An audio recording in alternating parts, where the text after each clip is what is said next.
Welcome back to The Explainer. Today, we're diving into a micro topic that absolutely packs a massive punch in your Cambridge physics syllabus: moving particles fundamentals. Now, it's super easy to look at a topic like this and just see a boring list of dry facts you gotta memorize, but we're gonna flip that script. We're treating this not as a checklist, but as your actual gateway to truly understanding thermal effects and the bigger patterns in physics. By the end of this, you won't just be remembering things, you'll be understanding the actual mechanics behind the curtain. All right, let's get into it. But before we start throwing around any fancy physics vocabulary or, writing down a single equation, I want you to ask yourself, what physical effect, measurement, or prediction actually depends on understanding moving particles? Like, why do we even care, right? This is what we call the concept-first approach. By asking ourselves what makes this idea necessary, rather than just, decorative, we root our learning in reality. It forces us to see the need for the physics before getting completely bogged down in the formulas. And when you start here, you become way less dependent on memorized wording and so much more capable of reasoning your way through totally unfamiliar exam scenarios. Okay, so here's our game plan for today. We'll start with the concept-first approach, jump into the four-step framework, look at some real-world applications, figure out how to avoid those tricky exam traps, and finally, wrap up with a quick recall system. All right, part one, the concept-first approach. So a rock-solid understanding always begins with a concrete, everyday example. Think about, the steam rising from your morning coffee, or a balloon expanding when it's left out in the hot sun. Only once that picture is crystal clear in your mind should you level up to the formal, precise physics vocabulary and symbolic relationships. You bring in the math, like the relationship between temperature and kinetic energy, only when your brain is actually ready to attach it to something real. You always want to trace it back to a worked explanation that bridges that everyday observation with the strict physics terminology. Because here's the thing, physics is essentially a massive chain reaction. You have to insist on cause and effect, rather than just memorizing isolated facts. It's not a trivia game. Whether you're dealing with fields, forces, circuits, waves, or moving particles, one thing always leads to another. It's like dominoes. For example, heat energy is applied to a gas. Consequently, particles gain kinetic energy. They move faster, they collide with the walls of their container more frequently and with greater force, therefore pressure increases. Boom, cause and effect. If you just memorize pressure increases, you literally just have an isolated fact. But if you understand the whole chain of particle collisions, well then, you have real physics. Moving right along to part two, the four-step framework. Now this four-step sequence, this is your secret weapon for tackling any unfamiliar problem. Step one, identify the quantity or the phenomenon you're looking at. Let's say it's Brownian motion. Step two, state the relationship involved, like how macroscopic motion is caused by microscopic collisions. Step three, explain the underlying physics using that cause and effect chain we just talked about, detailing how larger, visible particles are constantly bombarded by smaller, fast-moving, invisible fluid particles. And finally, step four, connect it to a concrete observation, like the erratic zigzag movement of smoke particles under a microscope. Whenever you feel stuck on a question, just take a breath and walk yourself through these exact four steps.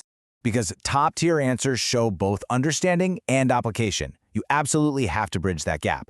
Examiners don't just want to see that you can regurgitate a textbook definition of absolute zero, right? They're looking for the connection between the theoretical physics and the actual physical application sitting right in front of you on the page. You have to prove that you know exactly why the theory matters in that specific scenario. Let's dive into part three, real-world applications. Listen, moving particles aren't just invisible dots in a textbook diagram. They play a massive fundamental role across incredibly diverse fields.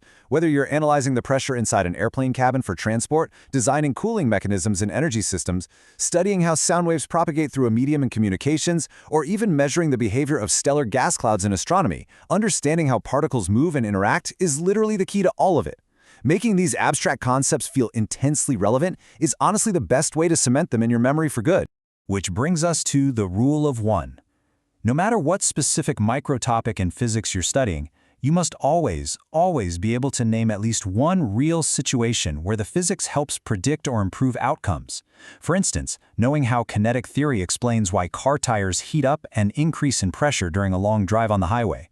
If you can't name at least one real-world application like that, well, you probably don't fully understand the concept yet. So always have your rule of one ready to go. All right, on to part four, avoiding exam traps. Okay, consider this your ultimate cheat sheet for keeping your marks safe.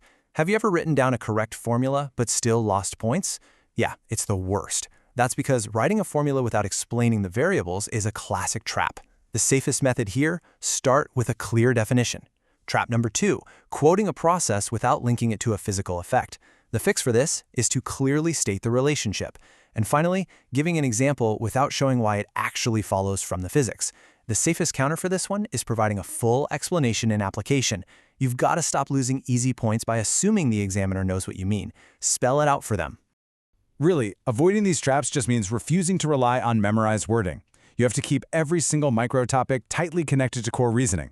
For example, a super common trap is stating that when you compress a gas into a smaller volume, the particles move faster. Spoiler alert, they don't. Assuming temperature is constant, their speed remains exactly the same. They just hit the walls more frequently because there's less space to move around.